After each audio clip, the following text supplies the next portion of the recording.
अस्सलाम वालेकुम। मैं हूं मोहम्मद वसीम सजाद एडवोकेट। इस वीडियो के अंदर आपको काजी फाइज ईसा की तरफ से जो कादियानियों के हक में फैसला दिया गया है उसके बारे में तफसील के साथ बताया जाएगा। पिछले 2 दिन से सोशल मीडिया और इलेक्ट्रॉनिक मीडिया पर चीफ जस्टिस के फैसले के हवाले से खबरें गर्दिश कर रही हैं और इसकी बाबत मैंने मुख्तलिफ वकला से और दीगर लोगों से पूछा ये फैसले का बैकग्राउंड क्या है और इस फैसले के अंदर क्या बताया गया है। अक्सर लोगों को इस फैसले के बारे में मुकम्मल मालूमात नहीं है, वो उन्होंने जो सोशल मीडिया से मालूमात सुनी है वो उसी की हद तक उनको इल्म है। इस वीडियो को जब आप मुकम्मल देख लेंगे आपको पूरी तरह पता चल जाएगा कि काजी फाइज ईसा ने किस तरह बदनीयती, बददियानती और मुनाफिकत के साथ कादियानियों के लिए एक चोर दरवाज़ा ओपन कर दिया है। तो ये वीडियो इंतहाई अहम है, इसके अंदर तमाम चीज़ें डिस्कस की जाएंगी तफसील के साथ। काजी फाइज ईसा ने 2 केसों के अंदर कादियानियों को रिलीफ दिया है। एक केस चन्योड़ का है जो इस वीडियो के अंदर डिस्कस करेंगे और मैं आपको बताऊंगा कि काजी फाइज ईसा ने कौन से 4 बहुत बड़े रिलीफ कादियानियों को दिए हैं। कादियानी इन 4 जो रिलीफ मिले हैं उनको इस्तेमाल करते हुए अपने काम को वो मजीद तेज कर देंगे। दूसरा फैसला इस्लामाबाद का है, वहां पे 295C की FIR दर्ज होती है और चीफ जस्टिस काजी फाइज ईसा ने वो उस FIR में 295C को भी खत्म कर दिया और उस बंदे को भी जमानत दे दी। और जमानत देने की जो वजह थी कि पुलिस जब उसके पास सर्च करने गई तो उसके पास सर्च वारंट नहीं था। तो काजी फाइज ईसा ने कहा कि आपके पास सर्च वारंट नहीं था, आपको इजाजत ही नहीं थी उसके घर के अंदर जाने की या उसके डेरे के अंदर जाने की, लिहाजा सर्च वारंट ना होने की वजह से उसकी जो जमानत उसको मिल गई और 295C भी खारिज होगी। काजी फाइज ईसा को ये नजर नहीं आ रहा कि 9 मई के बाद जो पुलिस है वो लाहौर हाई कोर्ट और सुप्रीम कोर्ट के फैसलों के बावजूद भी लोगों के घरों के अंदर जाके दंडराती फिरती है और वहां पे काजी फाइज ईसा को वारंट नजर नहीं आता। लेकिन जो 295C का केस है वहां पे पुलिस के पास वारंट ना होने की वजह से उस केस को यानी कि रफा दफा कर दिया गया। तो अब हम चलते हैं जो चन्योड़ का वाकया है उसके मुतल्लिक कि काजी फाइज ईसा ने किस तरह कादियानियों के हक में फैसला दिया है और उनके लिए पाकिस्तान के अंदर एक नया चोर दरवाजा ओपन कर दिया गया है। एक शख्स है मोहम्मद हसन माविया, वो बड़ी देर से खत्म नबूवत के ऊपर काम कर रहा है और कुरान-मजीद के जो नुस्खे हैं उनके अंदर जो रद्द-बदल की जा रही है और जो इस्लामी किताबें और तफसीर वगैरह है उनके अंदर रद्द-बदल की जा रही है उसके ऊपर वो काम कर रहा है। और जो हसन माविया साहब हैं इनके पास इंफॉर्मेशन इकट्ठी होती है कि जो कादियानी है ये मुख्तलिफ जो किताबें हैं, तफसीर हैं और कुरान मजीद के अंदर रद्द-बदल करके उसको प्रिंट करके तकसीम कर रहे हैं, उसकी तालीम दे रहे हैं। इसने चन्योड़ के अंदर मुतलका जो पुलिस स्टेशन था वहां पे भी दरख्वास्त दी, फिर ये DPO के पास गया, उसके बाद ये होम सेक्रेटरी के पास गया, कुरान बोर्ड के पास गया, ये वजीर आला पंजाब के पास भी गया, फिर ये वजीर आजम पाकिस्तान के पास भी गया कि ये मामला है कुरान मजीद के जो नुस्खे हैं और जो कुरान मजीद की तफसीर तर्जमे हैं उनके अंदर रद्द-बदल की जा रही है और लोग कुछ जो कादियानी ग्रुप है वो इनको अपने मकासद के लिए इस्तेमाल कर रहा है। लेकिन इस जो हसन माविया है किसी बंदे ने इसकी बात नहीं सुनी, हर जगह पे लोगों ने हाथ खड़े कर दिए कि ये हमारे बस की बात नहीं है। आखिरकार हसन माविया ने लाहौर हाई कोर्ट के अंदर एक रिट दायर की और इस रिट पर जो लाहौर हाई कोर्ट है उसने 5 मार्च 2019 को एक बड़ा जबरदस्त फैसला दिया। लाहौर हाई कोर्ट ने उस फैसले के अंदर 17 जो डायरेक्शंस हैं वो गवर्नमेंट को दी कि आपने ये 17 काम करने हैं और बड़ा तफसीलन और बड़ा जबरदस्त फैसला है। और बकायदा जो रजिस्ट्रार लाहौर हाई कोर्ट है उसको हुक्म दिया गया कि इस फैसले की जो उर्दू तर्जमा है उसको तैयार करके इसको शाया किया जाए और तमाम पुलिस स्टेशन को और तमाम दारों को ये भिजवाया जाए ताकि जो कुरान मजीद के नुस्खे हैं, जो कुरान मजीद की तफसीर हैं, तर्जमे हैं, उनके अंदर जो रद्द-बदल हो रही है उसकी रोकथाम की जाए। अब यहाँ पे आपने गौर करना है कि 5 मार्च 2019 को लाहौर हाई कोर्ट फैसला देती है कि आप लोगों ने कुरान मजीद की प्रोटेक्शन के हवाले से लाहे-अमल करना है और जो लोग इसकी खिलाफ वर्जी करेंगे, इसके ट्रांसलेशन की खिलाफ वर्जी करेंगे, उनके खिलाफ मुकदमा दर्ज करना है। ये जो रिट हसन माविया ने की थी, ये इसने IG पंजाब को मेन पार्टी रखा था और उसके साथ दूसरे लोग थे।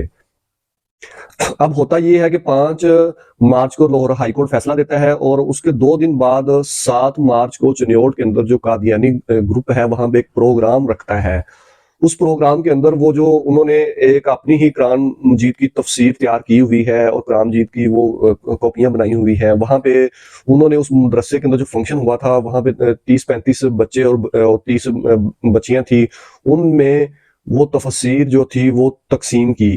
5 तारीख को लाहौर हाई कोर्ट फैसला दे रहा है पुलिस को दीगर दारों को किसके खिलाफ सख्त एक्शन ले इन चीजों के खिलाफ, और 2 दिन के बाद जो कादियानी है वहां पे दोबारा फिर उन्होंने लाहौर हाई कोर्ट के फैसले को हवा में उड़ा दिया